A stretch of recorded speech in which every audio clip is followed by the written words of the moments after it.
បាទជំរាបសួរពុកម៉ែបងប្អូននេះគឺខ្ញុំកំពុងហាលម្សៅត្បូងបាទម្សៅត្បូងនេះខ្ញុំកើទឹកកើតបានមកហើយដាក់ហាលម្សៅហ្នឹងគឺកើតឡើងពីយើងឈូសបែបនេះបាទយើងយកត្បូងឈូសចឹងហើយវាកើតតាំងជាម្សៅដែលធ្លាក់ទៅក្នុងទឹកនេះអញ្ចឹងយើងស្រង់ពីទឹកហ្នឹងមកដើម្បីដាក់ហាលហើយត្បូងមានគ្រប់ប្រភេទដែលយើងច្នៃអញ្ចឹងសិតតែសឹងតែជាត្បូងធម្មជាតិបាទខាងខ្ញុំលក់តែត្បូងធម្មជាតិទេអញ្ចឹងម្សៅដែលកកើតពីត្បូងហ្នឹងក៏សិតត្បូងធម្មជាតិគ្រប់ប្រភេទបាទมันន័យថាមានចម្រុះពណ៌ច្រើនបងប្អូនដែលចំណាប់អារម្មណ៍យកទៅដាក់កំប៉ុងជើងធូបបាទចិត្តដល់ថ្ងៃសែនដកជើងធូបហើយអញ្ចឹងបងប្អូនដែលធ្លាប់ដាក់កំប៉ុងជើងធូបដោយប្រើម្សៅត្បូងធម្មជាតិនេះដឹងហើយបាទមិនតិចជុំចម្រុងចម្រើនយ៉ាងម៉េចគឺដឹងហើយអញ្ចឹងសម្រាប់បងប្អូនដែលអត់ទាន់ដឹងបាទសូមសាកល្បងបាទ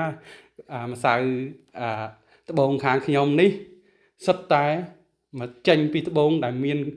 គុណភាពល្អពិតបាទដែលយើងអាចយកទៅដាក់មានហុងស៊ុយខ្ពស់បាទហុងស៊ុយខ្ពស់មានរិស័យខ្ពស់បាទតិចតជុំចម្រុងចម្រើនហ្នឹងបាទចាប់អារម្មណ៍បងប្អូនអាចតាក់ទង Telegram 088321347បាទខាងខ្ញុំនៅរតនគិរីផ្ទាល់ហ្មងថ្ងៃនេះថ្ងៃទី21ខែ1 2026បាទមានប៉ុណ្ណឹងប្រហែល10គីឡូបងប្អូនចាប់អារម្មណ៍អាចបាទ Facebook ហួរតង់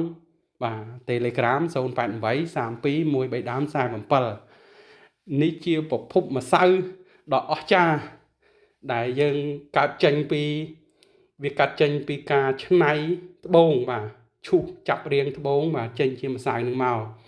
អញ្ចឹងបងប្អូនធ្លាប់មានជំនឿតាតិចតជុំដាក់បន្តហើយបងប្អូនដែលមិនទាន់បានយកដាក់កំប៉ុងជើងធូបសូមសាកល្បងដាក់សាកមើលបាទដើម្បីដឹងហើយយើងរៀនសង្កេតមើលបាទសូមអរគុណសូមជម្រាបលា